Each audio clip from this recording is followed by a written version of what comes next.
JTV, Voice of Jagyapet. నమస్కారం. వార్తలకు స్వాగతం. ముందుగా ముఖ్యాంశాలు.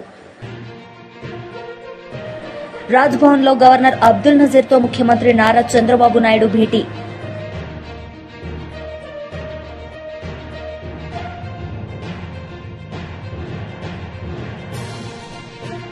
ఎమ్మెల్యే అనంత వెంకట్రామిరెడ్డి మీడియా సమావేశం, పలు అంశాలపై వివరణ. రాజ్భవన్లో గవర్నర్ అబ్దుల్ నజీర్తో ముఖ్యమంత్రి నారా చంద్రబాబు నాయుడు భేటీ అయ్యారు. ఈ సందర్భంగా ఆయన మాట్లాడారు. డీజీపీ హరీష్ గుప్తా గారు, ఈ కార్యక్రమానికి వచ్చిన మిత్రులందరికీ నమస్కారాలు. ఈరోజు మన అందరం కూడా నేషన్ ఫస్ట్, దేశం మొట్టమొదటిసారిగా మనం కాపాడుకోవాల్సిన అవసరం ఉంది. దేశంలో ఎలాంటి సమస్య వచ్చినప్పుడు కూడా భారతదేశంలో ఉండే ప్రతి ఒక్క వ్యక్తి మేమందరం సంఘటితంగా ఉంటామని చెప్పడమే కాకుండా అందరం కూడా ముందుకు నడవాల్సిన బాధ్యత మనందరిపైన ఉంది. ప్రపంచ శాంతిని పట్టి పీడిస్తున్న సమస్య ఉగ్రవాదం.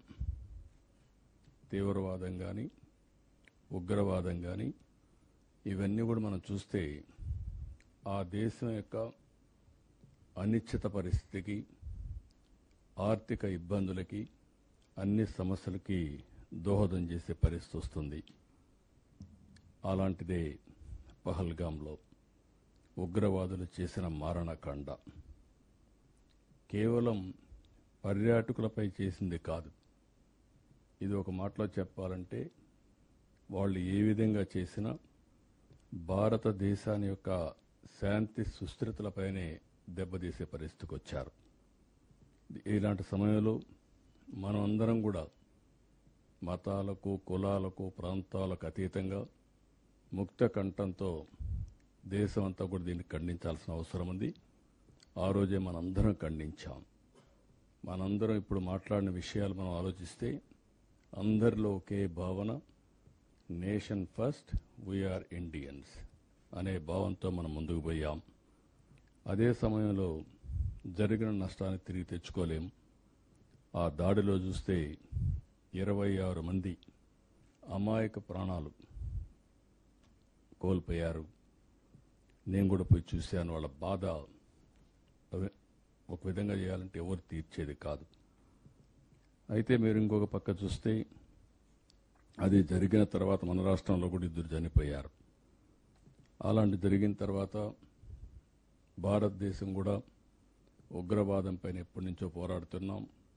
ఆ పోరాటంలో ముందుకు పోవడం, దాన్ని ఉగ్రవాదం మీద పోరాడిన విషయం కూడా మనం చూస్తున్నాం. ఈ పరిణామాలు జరిగిన తర్వాత ఈరోజు మన దేశంలో మనం చూస్తే సరిహద్దుల్లో గడిచిన ఒక 5-6 రోజులుగా ఎక్కడ లేని టెన్షన్స్ వచ్చాయి. ఆ టెన్షన్స్ వల్ల ఈరోజు మన త్రివిధ దళాలు కూడా, డిఫెన్స్ కూడా వీరోచితంగా పోరాడారు. దేశభక్తితో పోరాడారు. కొంతమంది ప్రాణాలు కూడా పోగొట్టుకున్నారు. అందులో మన రాష్ట్రానికి సంబంధించినటువంటి తెలుగు బిడ్డ మురళీ నాయక్ కనీసం 22-20 సంవత్సరాల్లో ఏదైనా నేను చేయాలంటే ఈ దేశం కోసం నేను పనిచేయాలి, నేను మిలిటరీకి పోవాలని చెప్పి వెళ్ళడమే కాకుండా దేశ రక్షణకు పోయినప్పుడు ఓసారి ఒకవేళ ఎప్పుడైనా నేను చనిపోతే జాతీయ జెండా కప్పుకొని నేను చనిపోతానని కూడా ముందుగానే చెప్పాడంటే అది అతనికి ఉండే పట్టుదల. ఆ పట్టుదలతోనే ఈ సైన్యంలో చేరి వీరోచితంగా ప్రాణాలు పోగొట్టుకున్నాడు. ఇలాంటి అమాయకులు చాలామంది దెబ్బతినే పరిస్థితికి వచ్చారు. ఇక్కడ మనం గుర్తుపెట్టుకోవాల్సింది, భారతదేశం ఎప్పుడు కూడా వేరే దేశాలపైన యుద్ధం చేయాలన్న ఆలోచన ఎప్పుడూ ఈ దేశానికి లేదు. ఈ దేశం యొక్క ఆలోచన దేశ సార్వభౌమత్వాన్ని కాపాడుకుంటూ స్వయం ప్రతిపత్తిని ఎవరొచ్చినా మన మీద వస్తే మాత్రం మనం గట్టిగా ఉంటాం. తీవ్రవాదం కానీ ఉగ్రవాదం కానీ ప్రజల్ని బాధ పెట్టే ఎలాంటి సమస్యలను కూడా మనం ఎప్పుడూ ఉపేక్షించే పరిస్థితి ఉండదు. అలాంటి పరిస్థితుల్లో ఇలాంటి సంఘటన జరిగినప్పుడు ఇప్పుడు నేను మిమ్మల్ని అందరినీ చూశాను. ఒకే మాట మీద ఉన్నారు. అందరం కూడా ఏ కులమైనా, ఏ మతమైనా, ఏ ప్రాంతమైనా అందరం కూడా భారతదేశం కోసం పనిచేస్తామని ముక్త కంఠతో చెప్పారు. ఇందులో ఆంధ్రప్రదేశ్కి వచ్చినప్పుడు నేను మిమ్మల్ని అందరినీ ఎన్నో సంవత్సరాలుగా చూశాను. ఇక్కడ ప్రజాస్వామ్యంలో విభేదాలు ఉండొచ్చు, ఒక్కొక్కరు ఒక అభిప్రాయంతో సిద్ధాంతాలతో ఏకీభవించకపోవచ్చు. కానీ రాష్ట్ర భవిష్యత్తు వచ్చినప్పుడు, దేశ భవిష్యత్తు వచ్చినప్పుడు ఎప్పుడూ వెనకాడిన సందర్భాలు లేవు. రెండోది, మత విద్వేషాలు కూడా లేనటువంటి రాష్ట్రం ఈ ఆంధ్రప్రదేశ్ రాష్ట్రం అని చెప్పి కూడా నేను మీకు తెలియజేస్తున్నా. అందుకే మనందరం ఈరోజు సమావేశమై ఎవరైతే దేశ రక్షణలో ప్రాణాలు పోగొట్టుకున్న సైనికుల త్యాగాన్ని మనం ఒకసారి గుర్తు చేసుకుని వాళ్లకు సంఘీభావాన్ని తెలియజేయడానికి మనం ఇక్కడ సమావేశమయ్యాం. భారతదేశం చేసే పోరాటానికి మనం ముక్త కంఠంతో వారికి కూడా. బీఆర్ఎస్ పార్టీ లీడర్ మీడియా సమావేశం నిర్వహించారు. ఈ సందర్భంగా ఆయన మాట్లాడారు. కానీ ఈరోజు ఆందోళనల మధ్య అందాల పోటీలు జరిగేదాన్ని మాత్రం ప్రజలందరూ కూడా ప్రశ్నిస్తూ ఉన్నారు. అందరూ కూడా వేలెత్తి చూపుతూ ఉన్నారు. దేశమంతా కూడా మరి మన వైపు చూస్తూ ఉంది. కాబట్టి ఒక్కసారి దీని గురించి ఆలోచన చేసుకోవాలా. ఎప్పుడు కూడా ప్రభుత్వం అనేది అధికారంలో ఎవరున్నా సరే మననం చేసుకోవాలా. మనం చేస్తుంది కరెక్టా రాంగా, ఏ డైరెక్షన్ రాష్ట్రం ఏ డైరెక్షన్లో పోతుంది, ఏ దారిలో పోతుందో చూసుకోవాలా. రాష్ట్ర పరిస్థితి ఏమో కూర్చొని చేతిలో రాయలేక రాష్ట్ర పరిస్థితి అయిపోయింది ఈరోజు. కాబట్టి రాష్ట్రానికి ఉన్నటువంటి ప్రభుత్వం సలహాదారులు కానీ, మేధావులు కానీ ముఖ్యమంత్రి గారికి సరైన సూచనలు, సలహాలు ఇవ్వాలని చెప్పి బీఆర్ఎస్ పార్టీ మరి కోరుతూ ఉంది. అదేవిధంగా ఈరోజు చూసినట్టయితే దేశవ్యాప్తంగా ఉన్నటువంటి సిఆర్పిఎఫ్ బలగాలన్నింటినీ కూడా కేంద్రం వెనక్కి రప్పించుకుంటుంది. సెంట్రల్ రిజర్వ్ పోలీస్ ఫోర్స్ ఏమైతే ఉంటుందో వారందరినీ కూడా వెనక్కి పిలిపించుకొని మరి అందరూ అలర్ట్ ఉండే విధంగా మరి కేంద్రంలో ఉన్నటువంటి మరి ఒక డిఫెన్స్ డిపార్ట్మెంట్ కానివ్వండి, హోంశాఖ కానివ్వండి, వారికి అడ్వైజ్ ఇస్తూ మరి వారిని చూస్తూ ఉన్నాం. ఈరోజు పొద్దున కూడా సమాచారం వచ్చి న్యూస్ చూస్తూ ఉన్నాం. కగార్ ఆపరేషన్ కూడా మరి తాత్కాలికంగా నిలిపివేసి వారి సిఆర్పిఎఫ్ బలగాల్ని వెంబడే రావాలని చెప్పేసి ఆదేశించినట్టు ఇప్పుడే వార్తలు చూస్తూ ఉన్నాం. అదేవిధంగా వీరేమో అధికారులు, భద్రతా సిబ్బంది, వారితో పాటు ముఖ్యమంత్రి గారు మొత్తం కూడా ఈ మూడంచెల భద్రతా సిబ్బందిని ఏర్పాటు చేసి రాష్ట్రం మొత్తం కూడా ఈ అందాల పోటీల గురించి ప్రచారం చేస్తామని చెప్పి ప్రభుత్వం చూస్తూ ఉంటే మరి ప్రభుత్వంకి ఆలోచన ఉందా మరి లేదా? భద్రత అవసరం ఉందని చెప్పేసి మరి అక్కడ పైనుండి అందరూ కూడా పిలిపించుకుంటూ ఉంటే, అందరూ కూడా అక్కడ రాపిస్తూ ఉంటే వీరేమో భద్రతను కల్పించి మరి మేము. కేంద్ర మంత్రి కిషన్ రెడ్డి మీడియా సమావేశం నిర్వహించారు. ఈ సందర్భంగా ఆయన మాట్లాడారు. దేశం యొక్క జరుగుతున్నటువంటి అభివృద్ధిని అడ్డుకోవాలని అనేక సంవత్సరాలుగా పాకిస్తాన్ ప్రయత్నం చేస్తూ ఉంది. అనేక యుద్ధాలు చేయడం జరిగింది. వేలాది మంది భారత సైనికులను, భారత సిటిజన్స్ ను కూడా ఏ రకంగా కిరాతకంగా హత్య చేసిందో మనకు తెలుసు. మన హైదరాబాద్ నగరంలో కూడా మన సచివాలయం ఎదురుగా లుంబిని పార్కులో, కోటిలో, గోకుల్ చాట్ బండార్లో, దిల్సుఖ్ నగర్లో, సాయిబాబా టెంపుల్లో కూడా పాకిస్తాన్ ఉగ్రవాదులు ఏ రకంగా మరి ఆ రోజు అనేక వందల మందిని పొట్టన పెట్టుకున్నారో మనకు తెలుసు.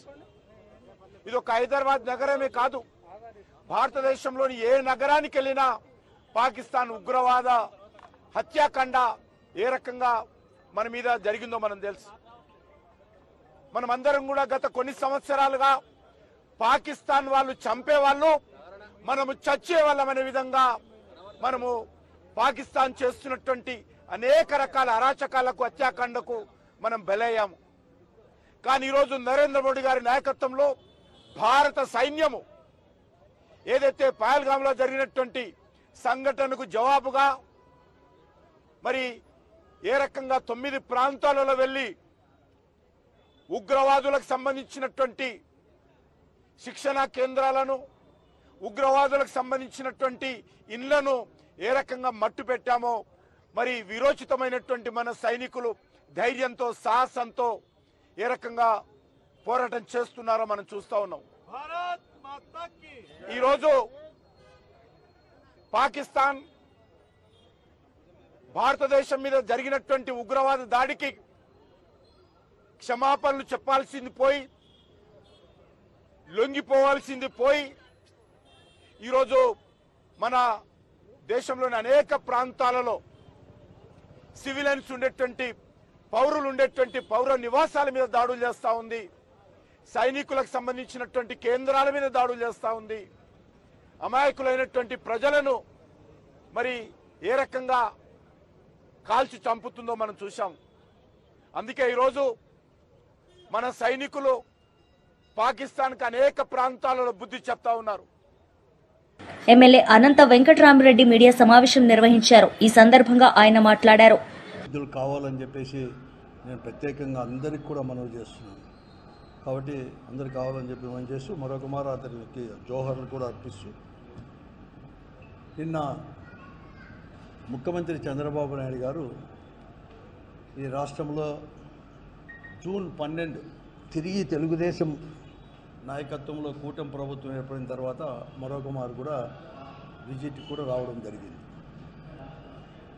ఆయన విజిట్గా రావడము, హంద్రీ నీవాని సుజల స్రవంతి ప్రాజెక్టును కూడా కంప్లీట్గా కూడా సందర్శించడం, అక్కడ ఛాయాపురంలో మాట్లాడిన తీరు ఇవన్నీ చూస్తా అంటే చంద్రబాబు నాయుడు గారి చేతుల్లో ఆయన గమనిస్తే ఏమీ మార్పు రాలేదు.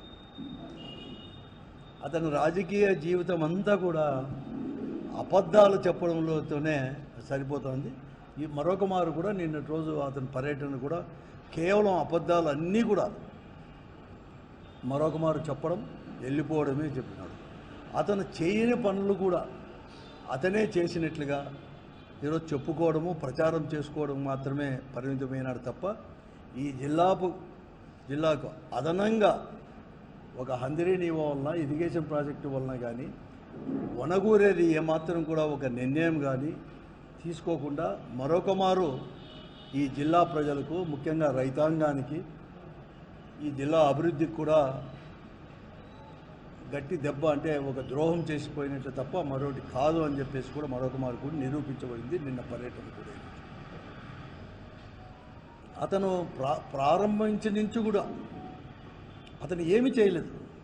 కేవలం ప్రతిపక్ష పార్టీ పైన ఆరోపణలు చేయడం. జగన్మాతను అతను కానీ వారి యొక్క నాయకులు కానీ, ఆ స్థానిక నాయకులు, తెలుగుదేశం పార్టీ కానీ, మంత్రి గారు కూడా, ఉరవకొండ నియోజకవర్గం నుంచి ప్రాతినిధ్యం వహిస్తున్న కేశవ్ గారు కూడా కేవలం ఆ తెలుగుదేశం పార్టీ చేయనట్టుగానే ప్రచారం చేసుకోవడానికే ఆ సమావేశాన్ని, ఆ సభను కూడా ఉపయోగించుకున్నాడు తప్ప మరొకటి కాదు. జగన్మోహన్ రెడ్డి గారు ఉన్న 5 సంవత్సరాల్లో కూడా ముఖ్యమంత్రిగా ఉన్నప్పుడు హంద్రీ నీవాకు ఒక గంప మన్ను కూడా ఎత్తేయలేదు అని చెప్పడానికే పడరాని పాటలు కూడా పడ్డారు. ఇది గురిగింజ సామెత అనేది చాలా కూడా ఉంది. కానీ వారి కథ ఏమైనా చూసుకోవాల్సి పడింది.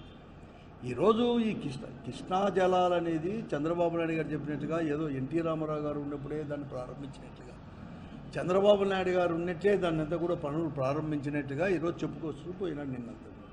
కానీ ఇది కాదు. ఇది రాయలసీమ ప్రజల యొక్క కళ, పోరాటాలు. గత ఎన్నో దశాబ్దాల నుంచి కూడా పెద్ద ఎత్తున పోరాటాలు ఇవన్నీ కూడా చేశారు. కాబట్టి దాని ఫలితమే హంద్రీ నీవా ప్రాజెక్ట్. దాన్ని 1983 హంద్రీ నీవా సుజల స్రవంతి ప్రాజెక్ట్ అని చెప్పి ఓడిస్ దగ్గర ఎన్టీ రామారావు గారు ముఖ్యమంత్రిగా అయినప్పుడు ఫౌండేషన్ వేశారు. పేరేమో చాలా అందంగా పెట్టారు. కానీ ఆయన ఉన్నంతవరకు కూడా ఎక్కడ కానీ పనులు మాత్రం ప్రారంభం కాలేదు. 89 వరకు కూడా ఎక్కడ కానీ పనులు కూడా ఎక్కడ కానీ హంద్రీ నీవా సుజల పేరు ఫౌండేషన్ వేసినాడు. కానీ 83లో ఎక్కడ కానీ ఒక అడుగు కూడా ముందుకు వేయలేదు, ఒక గంప మన్ను కూడా తీవలేదు. తర్వాత 94లో కూడా మళ్ళీ మాట చెప్పారు తెలుగుదేశం పార్టీ వారు, పెద్ద మెజార్టీతో గెలిచారు. ఈ రాష్ట్రంలో చంద్రబాబు నాయుడు గారు, ఎన్టీ రామారావు గారు మాత్రమే. మాజీ మంత్రి సజ్జల రామకృష్ణ మీడియా సమావేశం నిర్వహించారు. ఈ సందర్భంగా ఆయన మాట్లాడారు. ఎన్నికల కమిషన్ పరిధిలోకి వచ్చిందని చెప్పి దాని ద్వారా ఎంత అడ్డగోలుగా వ్యవహరించారో, ఎంత రాజ్యాంగ విరుద్ధంగా రాజ్యాంగాన్ని ఉల్లంఘించి వైలెన్స్ క్రియేట్ చేశారో అందరూ చూసాం. ఇంకా తర్వాత ఏకంగా పరిపాలనలోకి వచ్చినాక ఒక పథకం ప్రకారం ఏ అంటే అది రాసుకోవడం, నువ్వు సంతకం పెడతావో లేదో, వచ్చిన వాడికి అక్కడ ఉన్నా ఉండకపోయినా కేసు పెట్టడం, మేజిస్ట్రేట్ దగ్గరికి తీసుకోవడం, రిమాండ్కి పంపించడం, ఆ తర్వాత ఇంకోటి ఏదో పెట్టడం. దానికి ఆ టైంలో ఎవరైతే నిందితుడిగా వీళ్ళు పెడుతున్నారో వాళ్ళు అక్కడ ఉండడం అవసరంలా, లేదా రాయించిన వాడు ఎవడో వాడికి వీడికి పరిచయం కూడా అవసరంలా. కేవలం ఈ నిందితుల మీద చంద్రబాబు గారి దగ్గర మొదలు పెడితే కింద వరకు స్థానిక నాయకుడి వరకు ఎవరికైనా కోపం ఉంటే చాలు, అది వ్యక్తిగతమైన కావచ్చు, ఇంకో రకమైనదా కావచ్చు, పెట్టు కేసు ఎత్తి ముందు లోపల పడి వేల మంది అవుతున్నారు. మరి మొన్న మళ్ళీ మాకు కావాలి అప్పుడు ఎమ్మెల్యేగా, అప్పుడు ఎప్పుడుదో పాతది కంప్లైంట్, మా హయాంలోనే కంప్లైంట్ ఇచ్చారు టీడీపీ వాళ్ళు ఎవరు, దాన్ని ఇప్పుడు ఓపెన్ చేసి 307 పెట్టి ఆయన మీద ఒక కేసు పెట్టారు. నిన్నటికి రాత్రి ఇప్పుడే ఇంతకుముందే తెలిసింది, కంతేరు మా పార్టీ ఎంపీటీసీ ఎస్సీ మహిళ, ఐ థింక్ రాత్రి అర్ధరాత్రి అయిన తర్వాత తెల్లవారుదామున 3 గంటలకు వెళ్ళి ఆమె దుస్తులు మార్చుకుని వస్తాను, నైటీలో ఉన్నానంటే కూడా వినకుండా బలవంతంగా 20-30 మంది వచ్చి అలాగే ఆమె నైటీలో ఉన్న ఆమెను తీసుకెళ్ళి, మహిళని కూడా చూడకుండా తీసుకెళ్ళేసి వేశారు. ఇప్పుడు ఐ థింక్ కోర్టులో పెట్టినట్టున్నారు అనుకుంటా, పెట్టబోతున్నారు. చట్టం క్లియర్గా చెప్తుంది, చీకటి పడిన తర్వాత కానీ ఇంకో రకం కానీ మహిళల విషయంలో ఎట్లా వ్యవహరించాలనేది క్లియర్ కట్ ప్రొసీజర్ ఉంది, ఇన్స్ట్రక్షన్స్ ఉన్నాయి, గైడ్లైన్స్ కూడా కాదు, స్పెసిఫిక్ ఉన్నాయి, సుప్రీంకోర్టు ఆర్డర్స్ ఉన్నాయి. అంటే టెర్రర్ క్రియేట్ చేస్తున్నారు, రాజ్యాంగాన్ని వాడుకొని టెర్రర్ క్రియేట్ చేయడం, వ్యవస్థీకృతమైన టెర్రర్, రాజ్యాంగం వాడుకొని మిస్యూజ్ చేసి టెర్రర్ క్రియేట్ చేయడం ఇంత పథకం ప్రకారం. ఎప్పుడూ 70s లాటిన్ అమెరికన్ కంట్రీస్లో వినేవాళ్ళం నియంతల పాలనలో, అంతకుముందు ఎక్కడ జర్మనీలో అక్కడ చదువుకునేవాళ్ళం. ఇప్పుడు మోడర్న్ ఆధునికంగా తయారైన మన రాజ్యాంగం దీంట్లో కూడా దీన్ని మిస్యూజ్ చేయొచ్చు, ఎంతవరకు వెళ్ళొచ్చు అనేది చంద్రబాబు నాయుడు గారు ఆయన ప్రభుత్వం చూపిస్తున్నారు. ఈ కేసు రాత్రిది చెప్తారు, అర్ధరాత్రి ఎందుకు పోవాలి, వద్దన పోవచ్చు, నిజంగా నువ్వు కేసు ఉంది అనుకున్నా కూడా. అది కూడా జరిగింది, పిల్లలకు సంబంధించింది ఏదో జరిగింది. వీళ్ళు పెట్టిన కేసు తీసుకోలేదు, ఎస్సీ కేసు పెడితే అటువైపు నుంచి పెట్టిన వాళ్ళ కేసు మాత్రమే తీసుకొని వీళ్ళని అరెస్ట్ చేసి తీసుకెళ్ళారు. న్యాయాలు పక్కన పెడితే ఒక మహిళతో ఎట్లా డీల్ చేయాలనేది కూడా చేయలేదంటే వీళ్ళు ఎక్కడికి దిగజారిపోతున్నారు. కేవలం ఒక రౌడీలు ఎట్లా బిహేవ్ చేస్తారో, మేము ఇదిగో దౌర్జన్యం చేస్తామనే విషయం తెలిసి భయపడాలి మీరందరూ అని చెప్పడానికే ఇవన్నీ చేస్తున్నారేమో అని అనిపిస్తుంది. మా నాయకుడు చెప్తున్నట్టు కాలం ఎప్పుడు ఇలాగే ఉండదు. ఈ పద్ధతిలో జగన్మోహన్ రెడ్డి గారు పోయింటే అసలు ఐ డోంట్ థింక్ ఇప్పుడు తెలుగుదేశం పార్టీ అనేది ఇలా ఉండేదని కూడా అనుకోవట్లేదు. వార్తలు ముగించే ముందు ముఖ్యాంశాలు మరోసారి. రాజ్భవన్లో గవర్నర్ అబ్దుల్ నజీర్తో ముఖ్యమంత్రి నారా చంద్రబాబు నాయుడు భేటీ.